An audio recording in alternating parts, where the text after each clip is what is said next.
ಹರೇ ಕೃಷ್ಣ. ಎಲ್ಲ ಕೇಳುಗರಿಗೂ ಶ್ರೀಮದ್ ಭಾಗವತದ ಅಧ್ಯಯನಕ್ಕೆ ಸ್ವಾಗತ. ಮಹಾಭಾರತ ಯುದ್ಧದಲ್ಲಿ ಕೌರವರ ಸೇನೆಯು ಸಂಪೂರ್ಣವಾಗಿ ನಾಶ ಹೊಂದಿದ ನಂತರ ಅಶ್ವತ್ಥಾಮನು ಪಾಂಡವರ 5 ಮಕ್ಕಳನ್ನು ಅವರು ನಿದ್ರಿಸುತ್ತಿದ್ದಂತಹ ಸಮಯದಲ್ಲಿ ತಲೆ ಕಡಿದು ಸಾಯಿಸುತ್ತಾನೆ. ಅಶ್ವತ್ಥಾಮನನ್ನು ಅರ್ಜುನನು ಬಂಧಿಸಿ ಕರೆದುಕೊಂಡು ಬರುತ್ತಾನೆ.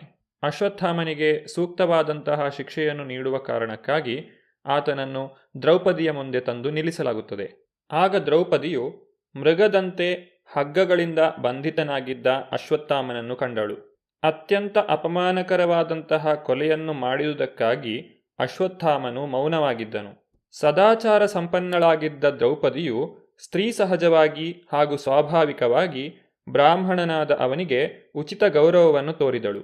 ಅಶ್ವತ್ಥಾಮನನ್ನು ಹಗ್ಗಗಳಿಂದ ಬಂಧಿಸಿರುವುದನ್ನು ಅವಳಿಂದ ಸಹಿಸಲು ಸಾಧ್ಯವಾಗಲಿಲ್ಲ. ಸಾಧ್ವೀಮಣಿಯಾದ ಅವಳು ಈ ರೀತಿ ನುಡಿದಳು: ಅವನನ್ನು ಬಿಡುಗಡೆ ಮಾಡಿ, ಏಕೆಂದರೆ ಅವನು ಬ್ರಾಹ್ಮಣ, ನಮ್ಮ ಗುರು. ದ್ರೋಣಾಚಾರ್ಯರ ಅನುಗ್ರಹದಿಂದಾಗಿ ನೀವು ಬಾಣಪ್ರಯೋಗದ ಸಮರಕಲೆಯನ್ನು ಕಲಿತಿರುವಿರಿ, ಅಸ್ತ್ರಗಳನ್ನು ನಿಯಂತ್ರಿಸುವ ರಹಸ್ಯ ಕಲೆಯನ್ನೂ ಕಲಿತಿರುವಿರಿ. ದ್ರೋಣಾಚಾರ್ಯರು ತಮ್ಮ ಪುತ್ರನಿಂದ ಪ್ರತಿನಿಧಿತವಾಗಿ ಈಗಲೂ ಇದ್ದಾರೆ. ಅವರ ಪತ್ನಿ ಕೃಪಿಯು ಪುತ್ರನೊಬ್ಬನಿದ್ದುದರಿಂದ ಪತಿಯೊಡನೆ ಸಹಗಮನ ಮಾಡಲಿಲ್ಲ. ಸರ್ವದಾ ವಂದ್ಯರೂ ಮತ್ತು ಪೂಜ್ಯರೂ ಆಗಿರುವವರ ಮಹಿಮಾನ್ವಿತ ಕುಟುಂಬಗಳ ಸದಸ್ಯರಿಗೆ ದುಃಖವನ್ನು ಉಂಟು ಮಾಡುವುದು ನಿಮಗೆ ಒಳ್ಳೆಯದಲ್ಲ. ದ್ರೋಣಪತ್ನಿಯು ಮಗನನ್ನು ಕಳೆದುಕೊಂಡು ನನ್ನಂತೆ ರೋಧಿಸುವಂತೆ ಮಾಡಬೇಡ. ನನ್ನ ಪುತ್ರರ ಮರಣದಿಂದ ನಾನು ದುಃಖಿ. ಅವಳು ನನ್ನಂತೆ ಸದಾ ರೋಧಿಸುವಂತೆ ಆಗದೇ ಇರಲಿ. ದ್ರೌಪದಿಯು ಈ ರೀತಿ ನುಡಿಯುತ್ತಿರುವುದನ್ನು ಕೇಳಿ ಯುಧಿಷ್ಠಿರ ಮಹಾರಾಜನು ಆಕೆಯನ್ನು ಬೆಂಬಲಿಸಿದನು. ನಕುಲ, ಸಹದೇವ, ಸಾತ್ಯಕಿ, ಅರ್ಜುನ, ದೇವಕಿ ಪುತ್ರನಾದ ದೇವೋತ್ತಮ ಪರಮಪುರುಷ ಶ್ರೀಕೃಷ್ಣ ಮತ್ತು ಉಳಿದವರೆಲ್ಲರೂ ರಾಜನ ಮಾತನ್ನು ಸರ್ವಾನುಮತದಿಂದ ಒಪ್ಪಿಕೊಂಡರು. ಆದರೆ ಭೀಮ ಇದನ್ನು ಒಪ್ಪಲಿಲ್ಲ. ತನ್ನ ಅಥವಾ ತನ್ನ ಒಡೆಯನ ಯಾವ ಹಿತಾಸಕ್ತಿಯೂ ಇಲ್ಲದೆ, ಯಾವ ಉದ್ದೇಶವೂ ಇಲ್ಲದೆ ಕೋಪಭಾವದಲ್ಲಿ ಮಲಗಿದ್ದ ಮಕ್ಕಳನ್ನು ಕೊಂದಂತಹ ಅಪರಾಧಿಗೆ ಮರಣದಂಡನೆಯಾಗಬೇಕು ಎಂದು ಅವನು ಹೇಳಿದನು.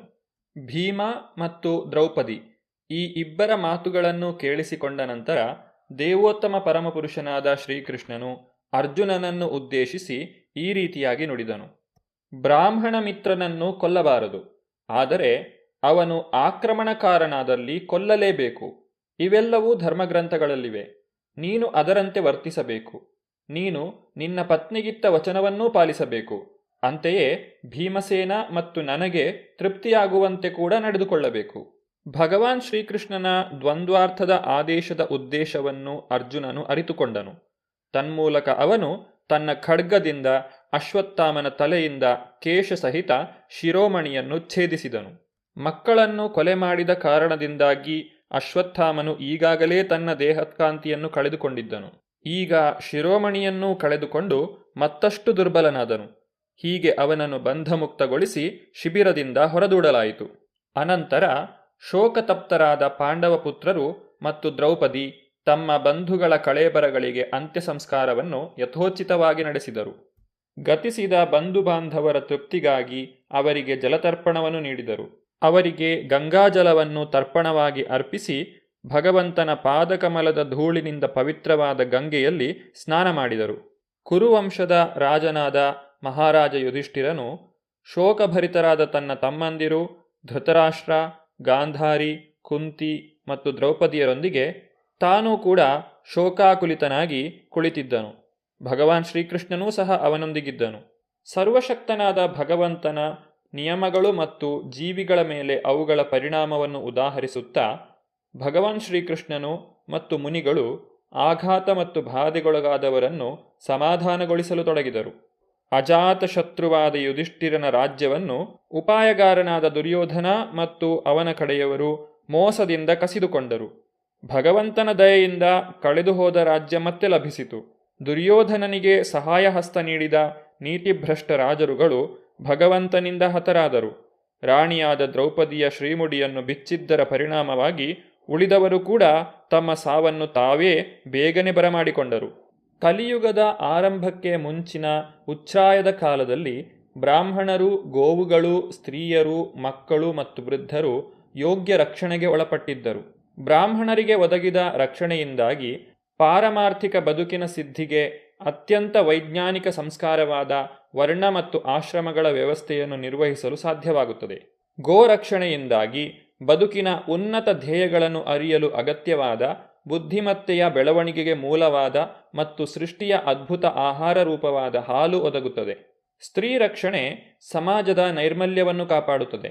ಇದರಿಂದ ನೆಮ್ಮದಿ, ಶಾಂತಿ ಮತ್ತು ಪುರೋಭಿವೃದ್ಧಿಯ ಬದುಕನ್ನು ನಡೆಸಲು ಸಾಧ್ಯವಾಗುವಂತಹ ಒಳ್ಳೆಯ ಸಂತಾನವನ್ನು ಪಡೆಯಲು ಸಾಧ್ಯವಾಗುತ್ತದೆ. ಶಿಶು ರಕ್ಷಣೆಯಿಂದ ಮಾನವ ಜೀವಿಗೆ ಲೌಕಿಕ ಬಂಧನದಿಂದ ಬಿಡುಗಡೆ ಪಡೆಯುವ ಒಳ್ಳೆಯ ಅವಕಾಶ ಲಭ್ಯವಾಗುತ್ತದೆ. ವೃದ್ಧರ ಸಂರಕ್ಷಣೆ ಅವರು ಗತಿಸಿದ ನಂತರದ ಉತ್ತಮ ಬದುಕಿಗಾಗಿ ನಡೆಸುವ ಸಿದ್ಧತೆಗೆ ಒಂದು ಅವಕಾಶವನ್ನು ಒದಗಿಸಿದಂತಾಗುತ್ತದೆ. ಮಹಾರಾಜ ಯುಧಿಷ್ಠಿರನು 3 ಅಶ್ವಮೇಧ ಯಾಗಗಳನ್ನು ಯೋಗ್ಯ ರೀತಿಯಲ್ಲಿ ಮಾಡುವಂತೆ ಶ್ರೀಕೃಷ್ಣನು ಪ್ರೇರೇಪಿಸಿದನು. ಅಂತಹ 100 ಯಾಗಗಳನ್ನು ಮಾಡಿದ ಇಂದ್ರನ ಹಾಗೆ ಯುಧಿಷ್ಠಿರನ ಪುಣ್ಯಕೀರ್ತಿಯು ಎಲ್ಲ ದಿಕ್ಕುಗಳಲ್ಲೂ ವೈಭವಿಸುವಂತೆ ಮಾಡಿದನು. ನಂತರ ಭಗವಾನ್ ಶ್ರೀಕೃಷ್ಣನು ದ್ವಾರಕೆಗೆ ಹೊರಡಲು ಅನುವಾದನು. ಶ್ರೀ ವೇದವ್ಯಾಸರ ನೇತೃತ್ವದಲ್ಲಿ ಬ್ರಾಹ್ಮಣರಿಂದ ಪೂಜಿತನಾಗಿ ಅವನು ಪಾಂಡವರನ್ನು ಆಮಂತ್ರಿಸಿದನು. ತನಗೆ ಗೌರವ ಸಲ್ಲಿಸಿದವರಿಗೆ ಪ್ರತಿಯಾಗಿ ತಾನೂ ಅವರನ್ನು ಅಭಿನಂದಿಸಿದನು.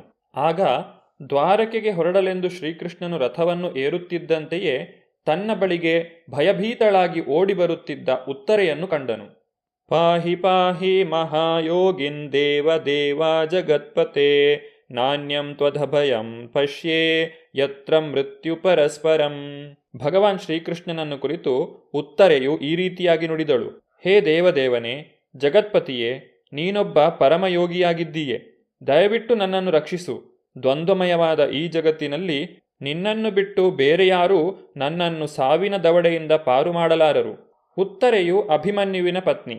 ಆಕೆ ಶ್ರೀಕೃಷ್ಣನಲ್ಲಿ ಈ ರೀತಿಯಾಗಿ ಬೇಡುತ್ತಿದ್ದಳು. ಓ ನನ್ನ ಪ್ರಭುವೇ, ನೀನು ಸರ್ವಶಕ್ತನು.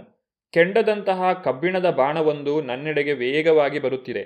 ಪ್ರಭುವೇ, ನಿನ್ನ ಇಚ್ಛೆಯಿದ್ದಲ್ಲಿ ಅದು ಬೇಕಾದರೆ ನನ್ನನ್ನು ಸುಟ್ಟು ಬಿಡಲಿ.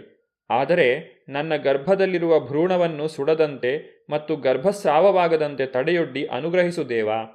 ಶ್ರೀಕೃಷ್ಣನು ಆಕೆಯ ಮಾತುಗಳನ್ನು ತಾಳ್ಮೆಯಿಂದ ಆಲಿಸಿದನು. ದ್ರೋಣಪುತ್ರನಾದ ಅಶ್ವತ್ಥಾಮನು ಪಾಂಡವ ವಂಶವಿನಾಶಕ್ಕಾಗಿ ಉತ್ತರೆಯ ಗರ್ಭದ ಮೇಲೆ ಬ್ರಹ್ಮಾಸ್ತ್ರವನ್ನು ಪ್ರಯೋಗಿಸಿದ್ದನು. ಪ್ರಕಾಶಮಾನವಾದಂತಹ ಆ ಬ್ರಹ್ಮಾಸ್ತ್ರವು ತಮ್ಮ ಕಡೆಗೆ ಬರುತ್ತಿರುವುದನ್ನು ನೋಡಿ ಪಾಂಡವರು ತಮ್ಮ ತಮ್ಮ 5 ಆಯುಧಗಳನ್ನು ಕೈಗೆತ್ತುಕೊಂಡರು. ಸರ್ವಶಕ್ತನೂ ದೇವೋತ್ತಮ ಪರಮಪುರುಷನೂ ಆದಂತಹ ಶ್ರೀಕೃಷ್ಣನು ಶರಣಾಗತರಾದ ಭಕ್ತರನ್ನು ರಕ್ಷಿಸಲು ಕೂಡಲೇ ತನ್ನ ಸುದರ್ಶನ ಚಕ್ರವನ್ನು ಕೈಗೆತ್ತಿಕೊಂಡನು.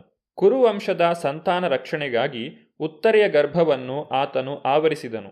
ಭಗವಾನ್ ಶ್ರೀಕೃಷ್ಣನು ಬ್ರಹ್ಮಾಸ್ತ್ರವನ್ನು ನಿಷ್ಕ್ರಿಯಗೊಳಿಸಿದನು. ಬ್ರಹ್ಮಾಸ್ತ್ರವನ್ನು ನಿಷ್ಕ್ರಿಯಗೊಳಿಸಿದ ನಂತರ ಭಗವಾನ್ ಶ್ರೀಕೃಷ್ಣನು ಮತ್ತೆ ದ್ವಾರಕೆಗೆ ಹೊರಟು ನಿಂತನು. ಆಗ 5 ಪಾಂಡವರು ಮತ್ತು ದ್ರೌಪದಿಯ ಜೊತೆಗೆ ಬಂದಂತಹ ಕುಂತಿಯು ಈ ರೀತಿಯಾಗಿ ನುಡಿದಳು. ಕುಂತಿದೇವಿಯು ಭಗವಾನ್ ಶ್ರೀಕೃಷ್ಣನನ್ನು ಸ್ತುತಿಸಲು ಪ್ರಾರಂಭಿಸಿದಳು. ನಮಸ್ಯೇ ಪುರುಷಂ ತ್ವಾದ್ಯಂ ಈಶ್ವರಂ ಪ್ರಕೃತೆ ಪರಂ ಅಲಕ್ಷ್ಯಂ ಸರ್ವಭೂತಾನಾಂ ಅಂತರ್ಬಹಿರವಸ್ಥಿತಂ. ಹೇ ಶ್ರೀಕೃಷ್ಣ, ಮೂಲಪುರುಷನೂ ಲೌಕಿಕ ಜಗತ್ತಿನ ಗುಣಗಳಿಂದ ಅಬಾಧಿತನೂ ಆದ ನಿನಗೆ ನನ್ನ ಪ್ರಣಾಮಗಳನ್ನು ಸಲ್ಲಿಸುತ್ತೇನೆ. ನೀನು ಎಲ್ಲದರ ಒಳಗೂ ಹೊರಗೂ ಅಡಗಿದ್ದರೂ ಎಲ್ಲರಿಗೂ ಅದೃಶ್ಯನಾಗಿದ್ದೀಯೆ. ಇಲ್ಲಿ ಕುಂತಿದೇವಿಯು ಶ್ರೀಕೃಷ್ಣನನ್ನು ತನ್ನ ಸೋದರಳಿಯನಂತೆ ಕಾಣುತ್ತಿಲ್ಲ. ಬದಲಾಗಿ ಆತನನ್ನು ದೇವೋತ್ತಮ ಪರಮಪುರುಷ ಎಂದು ಸ್ತುತಿಸುತ್ತಿದ್ದಾಳೆ.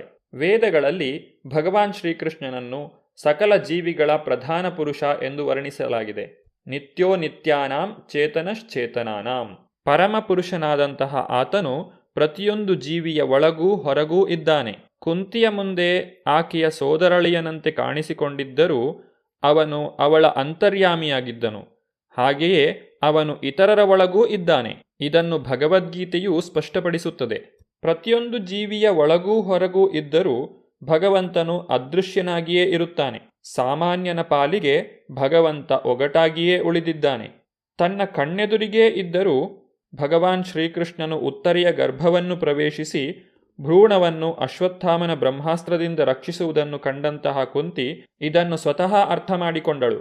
ಶ್ರೀಕೃಷ್ಣನು ಸರ್ವವ್ಯಾಪಿಯೋ ಅಥವಾ ಅಂತರ್ಯಾಮಿಯೋ ಎಂಬ ಬಗ್ಗೆ ಆಕೆ ಭ್ರಮೆಗೊಳಗಾದಳು. ಆದರೆ ನಿಜವಾಗಿ ನೋಡಿದರೆ ಆತನು ಎರಡೂ ಆಗಿದ್ದಾನೆ. ಯಾರು ಭಗವಂತನಿಗೆ ಶರಣಾಗುವುದಿಲ್ಲವೋ ಅವರಿಗೆ ಆತನು ಅದೃಶ್ಯನಾಗಿಯೇ ಉಳಿಯುತ್ತಾನೆ.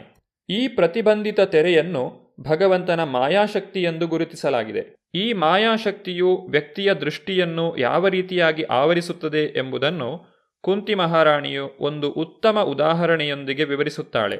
ಇದರ ಕುರಿತಾಗಿ ನಾವು ಮುಂದಿನ ಸಂಚಿಕೆಯಲ್ಲಿ ನೋಡೋಣ. ಧನ್ಯವಾದಗಳು. ಹರೇ ಕೃಷ್ಣ.